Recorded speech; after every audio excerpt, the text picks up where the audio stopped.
اور یہ بتا دیا ہے کہ ان کے نزدیک یہ یہاں بیان کرنے کے معنی میں ہے، شرح و وضاحت کرنے کے معنی میں نہیں۔ ٹھیک۔ اس کے ساتھ یہ بات بھی واضح کر دی ہے کہ اس میں در حقیقت جس چیز کو بیان کرنا مقصود ہے وہ ہدایت ہے، یعنی قرآن مجید میں جو ہدایت اللہ کی بیان ہوئی ہے، اس میں عقائد بیان ہوئے ہیں،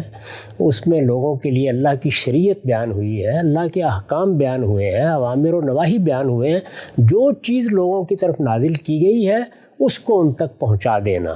اس سے ان کو واقف کرا دینا، یہ آیت کا مطلب ہے، یہ بیان کیا انہوں نے۔ اس کے بعد اب آپ آگے بڑھیے اور دیکھیے کہ زمخشری اس کو کس طرح بیان کرتے ہیں۔ زمخشری یعنی صاحب کشاف، جی، وہ یہ کہتے ہیں کہ ما نزل علیہم سے اس کو دیکھنا چاہیے، چنانچہ لفظ تبین پر انہوں نے کچھ نہیں لکھا، اچھا، بلکہ اس کو سامنے رکھ کے ما نزل علیہم کیا ہے، اس کا مفعول، جی، لتبین للناس ما نزل علیہم، جو چیز ان کی طرف نازل کی گئی ہے اس کی تبیین کر دی جائے، یہی مدعا ہے آیت کا، تو وہ اس کو بیان کر رہے ہیں۔ کہتے ہیں یعنی ما نزل اللہ الیہم فی الذکر، یعنی ایک تو انہوں نے راجے کو کھول دیا ہے اور یہ بتا دیا ہے کہ ما نزل اللہ علیہم میں قرآن مراد نہیں ہے، بلکہ قرآن مجید میں جو اللہ کی ہدایت بیان ہوئی ہے، کانٹینٹ اس کا، یہ کم و بیش وہی چیز ہے جو طبری نے بیان کیا، یعنی اس کے مشمولات۔ ظاہر ہے قرآن کے مشمولات کیا ہیں یا اس کا کانٹینٹ کیا ہے، اللہ کی ہدایت، خواہ وہ عقائد میں ہے، خواہ وہ شریعت کے معاملے میں ہے، اخلاقیات میں ہے، دین کے احکام میں ہے، اوامر و نواہی میں ہے، وعد و وعید میں ہے، یعنی وہ ہدایت جو اللہ تعالیٰ کی قرآن میں بیان ہوئی ہے اس کو پیغمبر پہنچا دیں، وہ یہ معنی اس کے لے رہے ہیں۔ کہتے ہیں یعنی ما نزل اللہ الیہم فی الذکر، ذکر تو پیچھے قرآن مجید کو کہا گیا نا، انا انزلنا الیک الذکر، ہم نے یہ یاد دہانی، تو کہتے ہیں اس یاد دہانی میں اللہ تعالیٰ نے اپنی جو ہدایت نازل کی ہے وہ ہدایت کی آگے تشریح کرتے ہیں، مما امروا بہ ونہوا عنہ ووعدوا واوعدوا، یعنی وہ چیزیں جن کا انہیں حکم دیا گیا ہے، جن کو انہیں کرنے کے لیے کہا گیا ہے، جن سے ان کو روکا گیا ہے، جن کا ان سے وعدہ کیا گیا ہے یا بشارت دی گئی ہے، جن سے ان کو ڈرایا گیا ہے یا وعید سنائی گئی ہے، تو یہ انہوں نے گویا اس کانٹینٹ کو بیان کیا ہے۔ قرآن مجید یہی ہے، وعد ہے، وعید ہے، امر ہے، نہیں ہے، یعنی اس کے انذار کے پہلو کو بھی لے لیا ہے اور اس میں جو اللہ تعالیٰ کی شریعت یا اس کے احکام یا اس کی ہدایت بیان ہوئی ہے اس کو بھی لے لیا ہے اور سب کو بیان کر دیا اور یہ کہا ہے کہ یہ ہے مراد۔ تبیین کے لفظ کے بارے میں کچھ نہیں کہا۔ اچھا، میں آگے چل کر جب وہ تحلیل آپ کے سامنے رکھوں گا جو ابن عاشور نے کی ہے تو یہ واضح ہو جائے گا کہ وہ بھی اصلاً اسی معنی میں لے رہے ہیں جس معنی میں تبری لے رہے ہیں، یعنی اگر شرح و وضاحت کا مفہوم ہوتا تو نہ وہ اس طرح سے اگلی بات کو بیان کرتے اور پھر یہ کہتے کہ شرح و وضاحت کا کیا پہلو ہے، جی یہاں پیش نظر ہے جیسے کہ آپ دیکھیں گے۔ ٹھیک، تو یہ زمخشری کا نقطہ نظر تھا، تبری کا میں نے بیان کر دیا۔ اس کے بعد اب امام رازی کو دیکھ لیجئے۔ امام رازی نے آیت نقل کی ہے، پھر جس طرح کہ ان کا طریقہ ہے یہ لکھا ہے کہ فیہ مسائل، اب وہ ایک ایک مسئلے کو لے کر گفتگو کر رہے ہیں۔ تو پہلا مسئلہ یہ بیان کرتے ہیں کہ ظاہر و حاضل کلام، یعنی اس آیت کے بارے میں کہتے ہیں کہ اس آیت میں اللہ تعالیٰ کا جو کلام ہمارے سامنے آتا ہے اس کے اگر ظاہر کو پیش نظر رکھیے جیسے کہ وہ ہمارے سامنے الفاظ میں آیا ہے، ظاہر و حاضل کلام یقتضی ان حاضر ذکر مفتقر الی بیان رسول اللہ صلی اللہ علیہ وسلم، کہ یہ یاد دہانی اس کی محتاج ہے کہ رسالت مآب صلی اللہ علیہ وسلم اس کی وضاحت فرمائے۔ والمفتقر الی البیان مجمل، اور جو چیز بیان کی محتاج ہو، شرح و وضاحت کی محتاج ہو، وہ مجمل ہوتی ہے۔ اس پر ظاہر ہے ان کے ہاں یہ سوال پیدا ہو گیا ہے کہ پھر یہ پورا کا پورا قرآن مجمل ہے جس کی شرح و وضاحت رسالت مآب صلی اللہ علیہ وسلم کریں گے۔ اس پر پھر انہوں نے آگے بحث کی ہے، پھر قیاس پر بھی گفتگو کی ہے، لیکن ان کی بات واضح ہو گئی کہ وہ اس کو شرح و وضاحت کے معنی میں دے رہے ہیں۔ یعنی اب ہمارے سامنے ایک بڑے مفسر کی رائے آتی ہے جو ان دونوں مفسرین سے مختلف نقطہ نظر سے آیت کو دیکھ رہا ہے۔ جب اس کو آپ اس معنی میں لے لیتے ہیں کہ شرح و وضاحت کرے گا، قرآن مجید کے اجمال کو تفصیل میں بدل دے گا، یہ بتا دے گا کہ اس میں کیا چیز مضمر ہے، تو یہ گویا وہی مفہوم ہے جس کے لیے آپ نے ترجمہ پڑھا تھا کہ تشریح اور توضیح کرے گا جی۔ چنانچہ اب آخر میں ابن کثیر کو بھی دیکھ لیجیے، انہوں نے اسی بات کو نہایت وضاحت کے ساتھ لفظوں میں بیان کر دیا ہے۔ وہ یہ کہتے ہیں کہ یہ ہدایت یا یہ کلام قرآن مجید اے پیغمبر تمہاری طرف اس لیے نازل کیا گیا ہے فَتُفَسِّرُ لَهُم مَّا أُجْمِلَ وَتُبَيِّنُ لَهُم مَّا أُشْكِلَ، کہ آپ جو کچھ مجمل ہے اس کی تفصیل کر دیں ان کے لیے، اور جس چیز میں کوئی اشکال ہے، کوئی مشکل ہے، بات سمجھ میں نہیں آ رہی، اس کو ان پر واضح کر دیں۔ تو یہ بیان کر دیا انہوں نے کہ قرآن مجید نے یہاں در حقیقت پیغمبر کی یہی ذمہ داری بیان کی ہے کہ وہ اجمال کی تفصیل کرے گا اور وہ قرآن مجید کے اشکالات کو دور کر کے ہر چیز کو واضح کر دے گا۔ تو اس سے معلوم ہوا کہ امام رازی کی رائے اور ابن کثیر کی رائے وہی ہے۔ اس میں یہ دیکھیے کہ پہلے دونوں مفسرین نے ایک جہت کو اختیار کیا ہے اور دوسرے دونوں مفسرین نے دوسری جہت کو اختیار کر لیا، دونوں پہلو جو تھے، یعنی ایسا نہیں کر رہے جیسے کہ عام طور پر ہم دیکھتے ہیں کہ دونوں کو بیان کر دیں، بلکہ اپنا اپنا انتخاب بیان کر دیا ہے۔ یہ نہیں بتایا کہ وجہ ترجیح کیا ہے، یعنی آخر اگر دو جہتیں ہیں یا ایک لفظ دو پہلوؤں سے استعمال ہوتا ہے تو یہ بتانا چاہیے نا کہ وجہ ترجیح کیا ہے۔ چنانچہ یہ ضروری ہے کہ اب ہم یہ دیکھیں کہ وہ لوگ جنہوں نے ذرا تحلیل کی ہے اس کی، وہ اس کو کیسے دیکھتے ہیں۔ ہمارے دور میں ایک بڑے مفسر پیدا ہوئے ہیں ابن عاشور عالم عرب میں، ان کی تفسیر میں اس پر اس پہلو سے بحث کی گئی ہے، یعنی انہوں نے یہ بتایا ہے کہ اس پوری آیت کو ہم ان دونوں چیزوں کا لحاظ کر کے کیسے دیکھیں گے۔ اس سے یہ بھی اندازہ ہوتا ہے کہ خود لفظ میں کیا چیز ہے جو ترجیح کا باعث بن رہی ہے۔ تو اب میں آپ کے سامنے ان کی تصریحات رکھ رہا ہوں۔ وہ یہ کہتے ہیں کہ پہلی بات تو یہ جان لینی چاہیے کہ جب ما نزل علیہم کے بارے میں ہم یہ طے کریں گے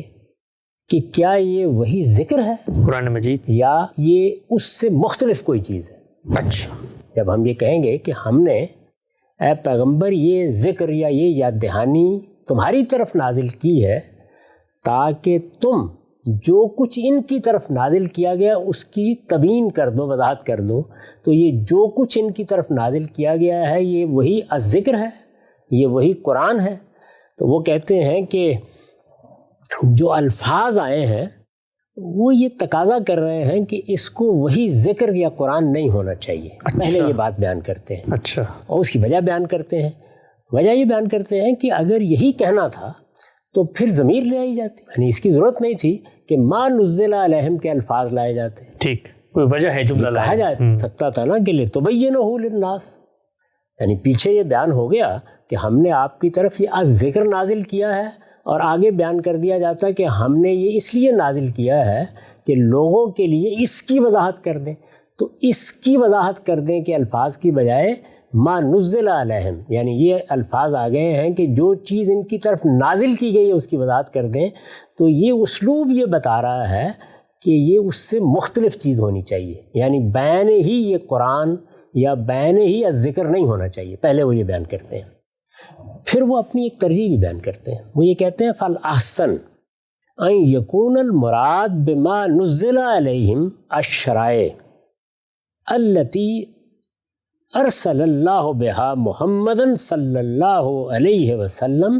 فجعل القرآن جامعا لہا و مبینا لہا،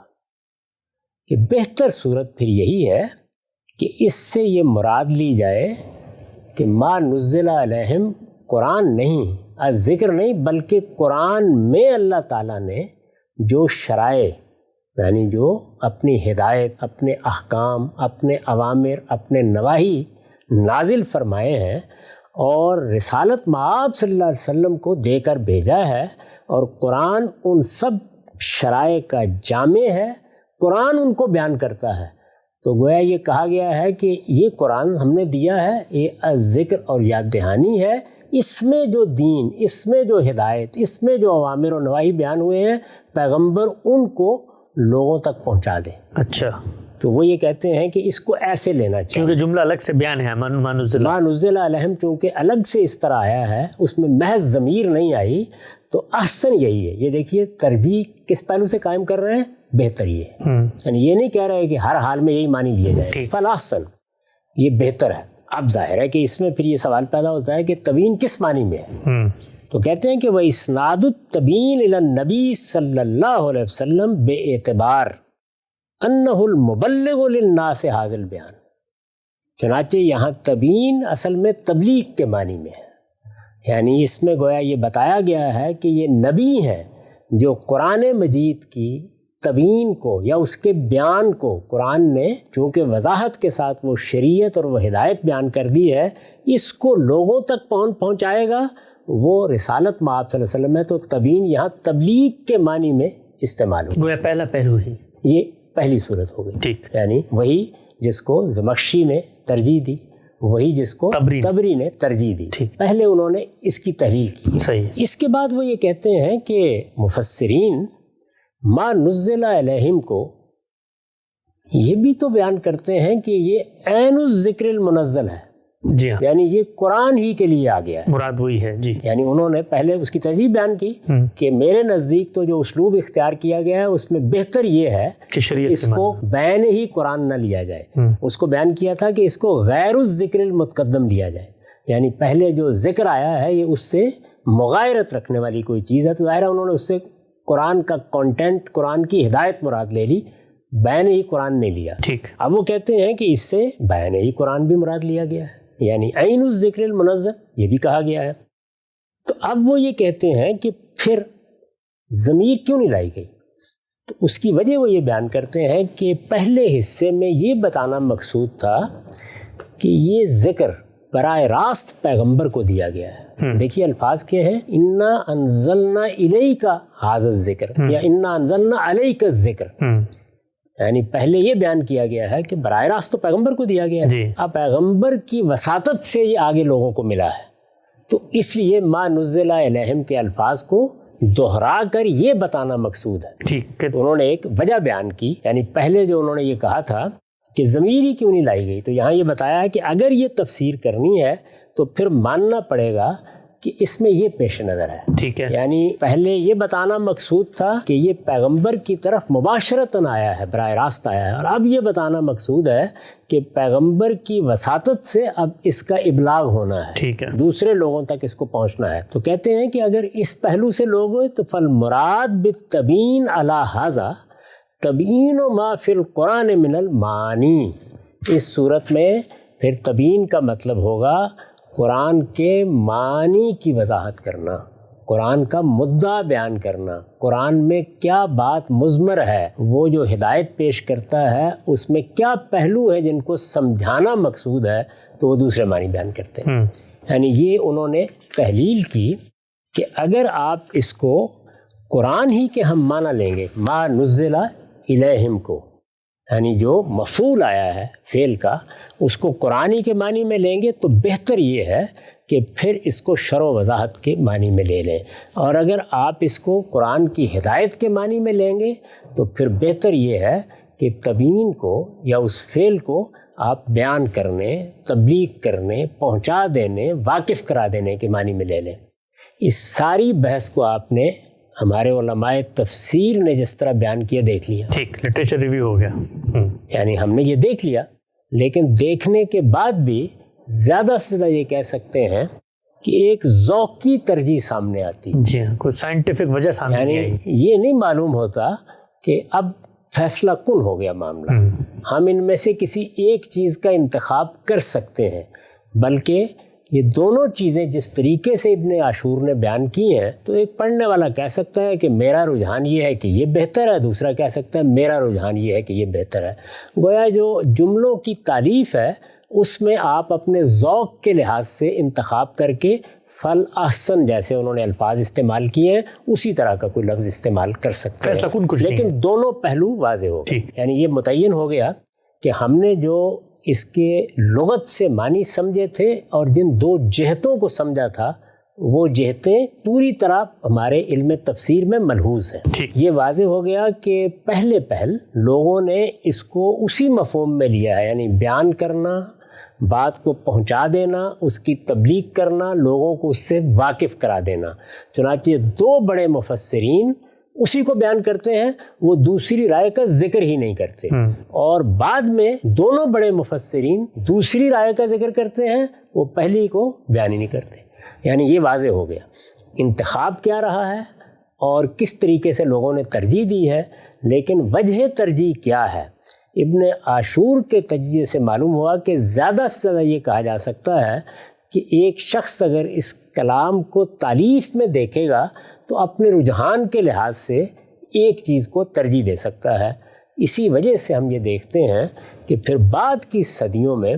ائمہ اصول اس آیت پر بحث کر رہے ہیں، بہت سے دوسرے اہل علم اس کو پیش کر رہے ہیں، تو عمومی اتفاق ہو گیا کہ یہ شرح و وضاحتی کے معنی میں لی جانی چاہیے، یہاں تک کہ یہ بنائے استدلال بن گئی، جس طرح کہ اس کو آپ نے بھی پیش فرمایا کہ یہ تو قرآن مجید میں رسالت مآب صلی اللہ علیہ وسلم کا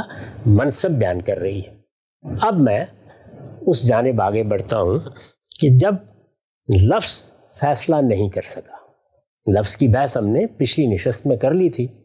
وہ دونوں میں کیا ترجیح دینی ہے اس کا فیصلہ نہیں کرتا، دونوں چیزیں برابر کی سطح پہ موجود ہیں، دونوں کو علماء لغت تسلیم کرتے ہیں، دونوں کے نظائر قرآن مجید میں ہیں، دونوں کو قرآن مجید کی آیات کے حوالے سے بھی واضح کیا جا سکتا ہے، یعنی لفظ میں کوئی ایسی چیز نہیں ہے کہ وہ ترجیح بیان کی جا سکے۔ اس کے بعد ہم نے یہ بھی دیکھ لیا کہ جب جملے کو سمجھنے کا عمل شروع ہوا ہے تو اس میں بھی اپنے ذوق کی بنیاد پر کسی ایک پہلو کا انتخاب تو ضرور ہوا ہے، لیکن ایسی کوئی وجہ ترجیح جو فیصلہ کر دے وہ ہمارے سامنے نہیں آ سکی۔ یہی وہ مقام ہوتا ہے جب ہمارے اصول کے مطابق پھر آپ کو سیاق و سباق کو دیکھنا چاہیے۔ اچھا، یعنی پہلی چیز کیا تھی؟ لفظ۔ دوسری کیا تھی؟ جملے کی تعریف، کمپوزیشن۔ جملے کی تعریف جو کچھ رہنمائی کر سکتی تھی اس کا خلاصہ میں نے آپ کے سامنے ابن عاشور کی تفسیر میں لوگوں کی تفاسیر میں رکھ دیا ہے، اور ابن عاشور نے جس طرح تجزیہ اور تحلیل کی ہے اس کو بھی رکھ دیا ہے۔ اب میں یہ عرض کر رہا ہوں کہ پھر سیاق و سباق کی طرف رجوع کرنا چاہیے، یعنی کیا سیاق و سباق بھی ہمیں اسی جگہ چھوڑ رہا ہے کہ آپ چاہیں تو وہ مدعا مراد لے لیں، چاہیں تو وہ مراد لے لیں، یا سیاق و سباق یہاں فیصلہ کن ہو رہا ہے؟ تو آیت کی طرف رجوع کیجئے۔ آیت ہم نکالتے ہیں، وہی آیت 44۔ ایک مرتبہ پھر آیت کو سنیے۔ آیت میں نے جب پڑھی تھی تو یہ آیت 44 ہے سورہ نحل کی، میں نے اس کے پیچھے آیت 43 کو بھی پڑھ دیا تھا، وہی اس کا سیاق ہے۔ یعنی وہ کیا چیز ہے جو پیش نظر ہے؟ کیا یہ بات پیش نظر ہے کہ اللہ تعالیٰ یہ بیان کر رہے ہیں کہ ہم پیغمبر بھیجتے رہے ہیں، اور پیغمبر بھیجنے کی ضرورت اس لیے پیش آتی ہے کہ وہ شرح و وضاحت کریں ہماری کتاب کی، یہ موضوع ہے، یہ چیز زیر بحث ہے۔ مثال کے طور پر اگر دین کی یا ہدایت کی یا قرآن کی شرح و وضاحت کا موضوع پیچھے زیر بحث ہے، اور اس میں یہ بتایا جا رہا ہے کہ پیغمبر اسی لیے تو بھیجے جاتے ہیں کہ ان کی طرف ایک کتاب نازل کر دی جائے، وہ لوگوں کو وہ کتاب سمجھائیں، پڑھائیں، اس کی شرح کریں، وضاحت کریں، جس طرح کہ آپ نے پڑھ کے سنایا کہ تشریح و توضیح کر دیں۔ جی، یہ موضوع ہے، پیچھے یہ بات بیان ہوئی ہے۔ آپ دیکھیے یہ سرے سے زیر بحث ہی نہیں ہے۔ اچھا، یعنی جب آیت کو اس کے سیاق میں رکھ کے آپ دیکھتے ہیں تو معلوم ہوتا ہے کہ یہ یہاں پہ موضوع بحث ہی نہیں ہے، یعنی بات اس پر نہیں ہو رہی کہ پیغمبر اس لیے بھیجے جاتے ہیں کہ وہ اللہ کی کتابوں کی شرح و وضاحت کریں۔ موضوع یہ زیر بحث ہے کہ مخاطبین یہ کہتے ہیں کہ ہماری طرف فرشتے کیوں نہیں آتے یہ پیغام لے کے۔ اچھا، یہ چیز زیر بحث ہے، پیچھے سے اگر آپ پڑھیں فرشتے کیوں نہیں آتے؟ یعنی جب وہ محمد صلی اللہ علیہ وسلم کی طرف آ سکتے ہیں یا دوسرے پیغمبروں کی طرف آ سکتے ہیں تو فرشتے آئیں، اور وہ آپ کے پاس آ گئے ہیں، ہمارے پاس آئیں اور ہم تک اللہ کی کتاب پہنچا دیں۔ یہ سوال ہے یا اعتراض ہے یا احمقانہ مطالبہ کہیے، یہ مخاطبین کی طرف سے پیش کیا جا رہا ہے۔ اس کے جواب میں قرآن مجید کیا کہتا ہے؟ انہیں اصرار ہے کہ ان کے لیے فرشتے بھیجے جائیں۔ یہ پیچھے سے کلام کا ربط ہے. جی. حقیقت یہ ہے کہ تم سے پہلے بھی ہم نے آدمیوں ہی کو رسول بنا کر بھیجا تھا. اچھا. یعنی موضوع یہ ہے کہ اس سے پہلے بھی اگر رسول آئے ہیں تو آدمی آئے ہیں, انسان ہی تھے وہ. یعنی فرشتوں کو ہم نے رسول بنا کر نہیں بھیجا. اس سے پہلے بھی ہم نے آدمیوں ہی کو رسول بنا کر بھیجا تھا جن کی طرف ہم وحی کرتے رہے. وما ارسلنا من قبلک الا رجالا نوحی الیہم. فرمایا فَاسْأَلُوا اہل الذکر ان کنتم لا تعلمون. سو اگر تم لوگ نہیں جانتے تو ان سے پوچھ لو جو اس سے پہلے یاد دہانی والے ہیں. یعنی اس درجے میں یہ موضوع زیر بحث ہے کہ اللہ کا پیغام لے کے کون آتا رہا ہے, فرشتے یا انسان. تو فرمایا کہ اس سے پہلے اہل کتاب موجود ہے, یہود موجود ہے, نصارہ موجود ہے, ایک پوری تاریخ موجود ہے. پوچھو ان سے کون لے کے آتا رہا ہے,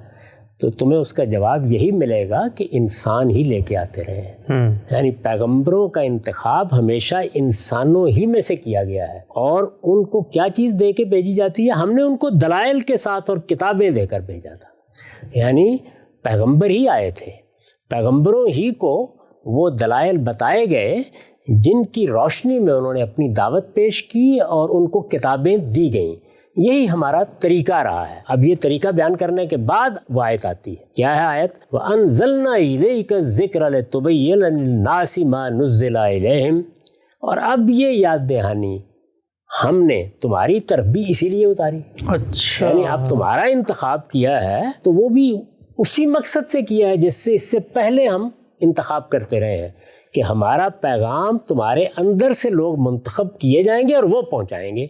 تمہارا انتخاب بھی اسی اصول پر ہوا ہے اور ان کی ذمہ داری کیا تھی؟ ہماری بات پہنچانا. رسول تھے وہ, تمہاری ذمہ داری بھی یہی ہے. تو اب یہ دیکھیے بالکل سیاق نے واضح کر دیا کہ یہاں یہ بیان کرنے, پہنچانے, لوگوں کو واقف کرا دینے کے مفہوم میں ہے. پھر سنیے, انہیں اصرار ہے کہ ان کے لیے فرشتے بھیجے جائیں. حقیقت یہ ہے کہ تم سے پہلے بھی ہم نے آدمیوں ہی کو رسول بنا کر بھیجا تھا جن کی طرف ہم وحی کرتے رہے. سو اگر تم لوگ نہیں جانتے تو ان سے پوچھ لو جو اس سے پہلے یاد دہانی والے ہیں. ہم نے ان کو یعنی ان پیغمبروں کو دلائل کے ساتھ اور کتابیں دے کر بھیجا تھا. اور اب یہ یاد دہانی ہم نے تمہاری طرف بھی اے پیغمبر اسی لیے اتاری ہے کہ تم ان لوگوں کے لیے اس چیز کو بیان کر دو جو ان کی طرف نازل کی گئی ہے. یہ سیاق ہے. تو آپ دیکھیے کہ سیاق نے بالکل واضح کر دیا کہ اللہ تعالیٰ یہاں پہ بیان کرنے, پہنچانے, اس چیز کے بلاغ کے مفہوم میں یہ فعل استعمال کر رہے ہیں. شرح و وضاحت یہاں موضوع ہی نہیں ہے. اس میں اگر کوئی کسر رہ گئی تھی تو اس کے بعد جو الفاظ آئے ہیں انہوں نے اس کو بھی پورا کر دیا. فرمایا وَلَعَلَّهُمْ يَتَفَكَّرُونَ, تاکہ وہ غور کر کے اس کو سمجھیں. وہ لوگ غور کر کے اس کو سمجھیں. اگر غور و فکر کا عمل پیغمبر نے کرنا تھا, اگر پیغمبر نے یہ سب کام کر کے ان کے ہاتھ میں پکڑا دینا تھا تو پھر آگے جو الفاظ آئے ہیں وہ موضوع ہی نہیں رہتے. تو سیاق کو دیکھ لیجئے, سباق کو دیکھ لیجئے, وہ ہمارے طریقے پر بالکل فیصلہ کن ہو جاتا ہے کہ یہاں لفظ تبیین, شرح, وضاحت اس مفہوم میں نہیں آیا. یہ بیان کرنے اور پہنچا دینے کے معنی میں آیا ہے. اب خاتمہ کلام کے طور پر میں اس میں امام فراہی کا نقطہ نظر آپ کے سامنے رکھ دیتا ہوں. اس سے پہلے ہم سب کے مولانا فراہی کیا کہتے ہیں, ایک چھوٹا سا نقطہ واضح کیجیے گا. یہ سارے مفسرین جس چیز پر کلام کر رہے تھے کہ یہ الگ سے ما نزل الیہم یہ جملہ کیوں آیا, صرف ضمیر ہی کافی تھی اور اس پہ انہوں نے ترجیحات بتائیں. آپ کے نزدیک ضمیر نہ لانے اور یہ ما نزل الیہم کا یہ جملہ لانے, اس سے کیا فائدہ ہوا؟ میرے نزدیک وہی مدعا مراد ہے جو زمخشری نے بیان کیا, طبری نے بیان کیا اور جس کو خود ابن عاشور نے بھی ترجیح دی ہے. یعنی یہاں ما نزل علیہم الذکر کے لیے نہیں ہے, اچھا, بلکہ قرآن مجید کی ہدایتی کے لیے ہے. یعنی یہ یاد دہانی اتار دی گئی ہے. اب اس میں اللہ کا دین بیان ہو گیا ہے, اس دین کو آپ پہنچا دیں. اب یہ دیکھیے کہ اس میں جو چیز کہی جائے گی وہ قرآن کی صورت میں بھی پڑھ کر سنا دی جائے گی اور عمل کر کے بھی دکھا دی جائے گی. اور اگر کسی چیز کے باب میں کوئی اجمالی ہدایت دی گئی ہے, جیسے ہم بہت دفعہ وضاحت کر چکے ہیں کہ دین ابراہیمی کی پیروی کی جائے گی, تو پوری سنت بھی رسالت میں آپ صلی اللہ علیہ وسلم سکھا دیں گے. تو یہ اصل میں دین کو پہنچانا, دین کا ابلاغ کرنا ہے. لہٰذا یہاں راجے جس طرح کے زمخشری نے اس کو واضح کیا ہے, حذف ہو گیا ہے. پوری بات یوں ہے کہ ما نزل الیہم فیہ، اچھا، ہم نے یہ یاد دہانی تمہاری طرف ہے پیغمبر اس لیے نازل کی ہے، اسی لیے نازل کی ہے کہ جو چیز اس میں ان کی طرف نازل کی گئی ہے وہ آپ ان کے سامنے بیان کر دیں، اس کو پہنچا دیں۔ تو ہمارے نزدیک بھی ترجیح یہی ہے۔ میں نے اس کو اس لیے بیان نہیں کیا تھا کہ اس وقت ہم جس چیز پہ گفتگو کر رہے ہیں وہ لوگوں کے سامنے پوری طرح۔ ایک اور سوال، غام صاحب، یہ جو ترجیح آپ نے بیان کی کہ اس کے اندر، یعنی یہ جو ما نزل الیہم ہے، اس سے پورا کا پورا ذکر مراد نہیں ہے بلکہ اس کے اندر ہدایت ہے، تو پیچھے سیاق تو ابھی آپ نے بیان کیا کہ وہاں پر تو بحث ہی ہو رہی ہے کہ فرشتے لاتے ہیں یا بندے لاتے ہیں، تو بندہ جب لاتا ہے تو اس میں آگے اس چیز کی وضاحت کی کیا ضرورت ہے؟ وہ تو سیدھی سیدھی بات ہونی چاہیے، پہلے لوگ ذکر لاتے تھے، ہم نے بھی اس کو ذکر کیا تاکہ تم تک پہنچا دے، تو اب یہ پہنچانے میں اس ذکر کا وہ پورا کا پورا ذکر شامل نہیں، آگے یہ الگ کرنے کی ضرورت کیا ہے سیاق کی روشنی؟ پیچھے بھی یہی بات بیان ہو رہی ہے کہ جو ہدایت ان کو دی گئی ہے، جو پیغام لے کے پیغمبر آئے ہیں، وہ یہ کہتے ہیں کہ یہ ہدایت ہم تک اگر پہنچانی تھی تو کوئی فرشتہ لے آتا اس کو۔ تو فرمایا کہ ہم اس سے پہلے بھی پیغمبروں ہی کا انتخاب کرتے ہیں اور انسانوں میں سے کرتے رہے ہیں، اسی طرح ان کو دلائل اور اسی طرح کتابیں دیتے رہے ہیں، اور ان کے پیش نظر بھی یہی تھا کہ وہ جا کر ہماری یہ ہدایت تم تک پہنچا دیں۔ اس پیغمبر کو اپنے اسی منصب پر فائز کیا ہے کہ ہماری ہدایت تم تک پہنچا دے، اس ہدایت پر غور تم نے کرنا ہے، اس میں اگر کوئی سمجھنے کی چیز ہے تو تمہیں سمجھنی ہے، محل تدبر ہے تو یہ تمہارے لیے ہے، محل تفکر ہے تو یہ تمہارے لیے۔ ٹھیک بات، تو اس ساری بات کو اسی سیاق میں بیان کیا گیا ہے، اس بحث سے اس پر کوئی اثر نہیں پڑتا، یہ بات ابن عاشور نے بھی واضح کر دی ہے۔ اس کے بعد دیکھیے کہ امام فراہی اس کو کیسے بیان کرتے ہیں۔ یہ ساری چونکہ پس منظر کی بحث میں نے کر دی ہے، تو اب ہم صرف ان کی عبارت پڑھیں گے اور اس کی وضاحت کر دیں گے۔ یہ تعلیقات سے میں پڑھ رہا ہوں، اور سورہ نحل کی یہ آیت زیر بحث ہے۔ پہلے انہوں نے آیت نقل کی ہے، لِتُبَيِّنَ لِلنَّاسِ مَا نُزِّلَ إِلَيْهِمْ، یہی آیت ہے۔ کہتے ہیں المراد من التبین ہا ہونا هو البلاغ المبین، یہاں تبین سے مراد کیا ہے؟ بلاغ المبین، یعنی بات کو پوری وضاحت کے ساتھ پہنچا دینا۔ اب دیکھیے بلاغ المبین، اس سے انہوں نے فعل استعمال کیا گیا، تبین اس کو بھی واضح کیا ہے، یعنی مطلب یہ ہے کہ یہ فعل کیوں استعمال کیا گیا، تبلیغ کا فعل کیوں نہیں استعمال کیا گیا، تاکہ یہ بتا دیا جائے کہ کوئی کسر نہ چھوڑی جائے پہنچانے میں، اس کو پہنچا دیا جائے۔ پھر وہ آگے اس کی دلیل دیتے ہیں۔ ظاہر ہے کہ انہوں نے ایک معنی بیان کیے ہیں، کہتے ہیں کما جا فی سورت آل عمران، وہی آیت جو میں نے پیش کی تھی، یاد ہوگا آپ کو، وَإِذَا أَخَذَ اللَّهُ مِيثَاقَ الَّذِينَ أُوتُوا الْكِتَابَ لَتُبَيِّنُنَّهُ لِلنَّاسِ وَلَا تَكْتُمُونَهُ، وہی آیت ہم اس پر بحث کر چکے ہیں، یعنی آیت 187 کہ یہاں یہ کتمان کے مقابلے میں آیا ہے، اور اسی مفہوم میں آیا ہے جس میں یہ آیت 187 میں آل عمران میں استعمال ہوا ہے، یعنی چیز کو بیان کر دینا، اس کو لوگوں تک پہنچا دینا۔ مزید وضاحت کرتے ہیں وَلَيْسَ الْمُرَادُ بِهِ الشَّرْحُ وَالتَّفْسِيرُ، یہاں اس سے شرح و تفسیر مراد نہیں ہے، وہ تشریح و توضیح وضاحت کرنا یہ یہاں مراد ہی نہیں ہے۔ مزید کہتے ہیں فَإِنَّ ذَلِكَ، اس لیے کہ شرح کرنا، تفسیر کرنا، فَإِنَّ ذَلِكَ لَمْ يَكُنْ فَرْضًا عَلَى النَّبِي صلی اللہ علیہ وسلم، یہ چیز نبی صلی اللہ علیہ وسلم کا کوئی فریضہ نہیں تھی، یعنی آپ کا فریضہ کیا تھا؟ بلاغ مبین، دین کی ہدایت کو پہنچا دینا، یہ کہ اس کی شرح کی جائے، اس کی وضاحت کی جائے، یہ آپ کی کوئی ذمہ داری نہیں تھی، لیکن بہرحال آپ نے تبیین کی، ہم تو گفتگو اسی پر کر رہے ہیں۔ تو کہتے ہیں فَكُلُّ مَا بَيَّنَهُ النَّبِي صلی اللہ علیہ وسلم عَلَى سَبِيلِ التَّفْسِيرِ فَمِن جِهَةِ نُصْحِهِ وَرَافَتِهِ، چنانچہ نبی صلی اللہ علیہ وسلم نے جو کچھ کہیں تفسیر میں بیان کیا ہے وہ محض آپ کی خیر خواہی اور آپ کی رافت کا نتیجہ ہے، یعنی اپنی امت کے لیے، اپنے صحابہ کے لیے، اپنے ماننے والوں کے لیے جو آپ میں رافت و رحمت تھی، آپ ان کی خیر خواہی کا جذبہ رکھتے تھے، اس کے لحاظ سے اگر موضوع سمجھا ہے تو کوئی چیز سمجھا دی ہے، یہ کوئی ذمہ داری نہیں تھی کہ قرآن مجید دینے کے بعد آپ باقاعدہ اس کا درس دیں اور اس کی تفسیر کریں، یہ آپ کی ذمہ داری قرآن مجید میں بیان نہیں ہوئی۔ اس آیت میں بھی شرح و تفسیر مراد نہیں ہے، بلاغ مبین مراد ہے۔ تو وہی بات جس کے میں نے آپ کے سامنے وجوہ بیان کی ہے، وجوہ ترجیح، انہوں نے اس کو پوری وضاحت سے بیان کر دیا ہے۔ اس کے بعد مزید توجہ دلاتے ہیں، یعنی اصل وجہ ترجیح تو میں نے واضح کر دی، وہ سیاق و سباق ہے۔ اس کے بعد توجہ دلاتے ہیں والقرینہ علی ھذا التاویل ان النبی صلی اللہ علیہ وسلم لم ينقل عنہ فی التفسیر الا نظر یسیر، یعنی اس کا مزید قرینہ یہ ہے کہ دیکھ لو روایتوں کا ذخیرہ، اس میں بہت معمولی درجے میں کوئی چند آیتیں ہوں گی جن کی کچھ تفسیر بیان ہو گئی ہے۔ تو یہ خود بتا رہی ہے، یہ صورتحال بتا رہی ہے کہ اگر یہ ذمہ داری ہوتی تو پھر تو دفتر کے دفتر ہوتے، پوری تفصیل ایسی کوئی چیز نہیں۔ اور پھر مزید کہتے ہیں وَلِذَالِكَ تَرَى أَهْلَ التَّاوِيلِ مُخْتَلِفِينَ اخْتِلَافًا كَثِيرًا، اسی کا نتیجہ ہے کہ پھر بعد میں مفسرین کو تفسیریں لکھنی پڑی، اور تم دیکھتے ہو کہ وہ کتنی مختلف آراء قائم کرتے ہیں۔ اگر پیغمبر نے ہر چیز کی تفسیر کر دی ہوتی تو کون جسارت کر سکتا تھا کہ اس سے اختلاف کرے؟ تو یہ گویا انہوں نے اس کی ایک واقعاتی شہادت بھی پیش کی ہے۔ اور مزید کہتے ہیں وَأَيْضًا مَا جَاءَ بَعْدَ هَذِهِ الْجُمْلَةِ هُوَ قَوْلُهُ تَعَالَى، اور یہ بات بھی مزید قابل غور ہے کہ اس جملے کے فوراً بعد اللہ تعالیٰ نے فرمایا ہے وَلَعَلَّهُمْ يَتَفَكَّرُونَ، اور اس لیے کہ وہ غور کریں۔ فَلَوْ فَسَّرَ النَّبِي صلی اللہ علیہ وسلم مَا نُزِّلَ إِلَيْهِمْ لَكَانَ لَهُمْ فِي بِيَانِهِ كِفَایَةٌ التَّفَکُّرُ، یعنی نبی صلی اللہ علیہ وسلم نے اگر مَا نُزِّلَ إِلَيْهِمْ کی ہر لحاظ سے تفسیر کر دی ہوتی تو پھر یہ کہنے کی ضرورت کیا تھی کہ لعلہم یتفکرون، پھر تو پیغمبر کا وہ بیان، وہ شرح و وضاحت ہی ان کے لیے کافی ہوتی، پھر اس تفکر کی کوئی ضرورت نہیں تھی۔ تو یہ امام فراہی کا بیان ہے، یعنی انہوں نے کچھ دوسرے پہلوؤں کو بھی نمایاں کر دیا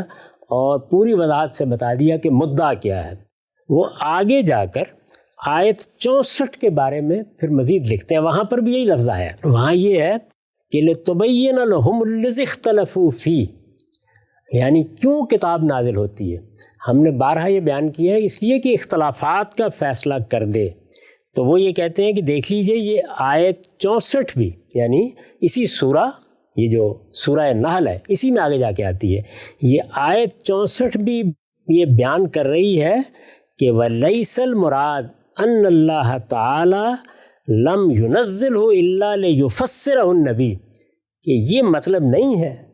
کہ اللہ تعالیٰ نے اس کو پیغمبر کو اس لیے دیا ہے کہ وہ اس کی تفسیر فرمایا کرے، یہ مراد نہیں ہے، بلکہ یہ مراد ہے کہ یہ قرآن مجید لوگوں کے اختلافات کو ہر لحاظ سے دور کر دیتا ہے، اس لیے یہ قرآن خود اپنی ذات میں ہدایت کی تبیین ہے، اس کا بیان ہے، اور پیغمبر کا کام یہ ہے کہ وہ اس کو دوسروں تک پہنچا دے۔ یہ خلاصہ ہے اس استدلال کا جس کی بنیاد پر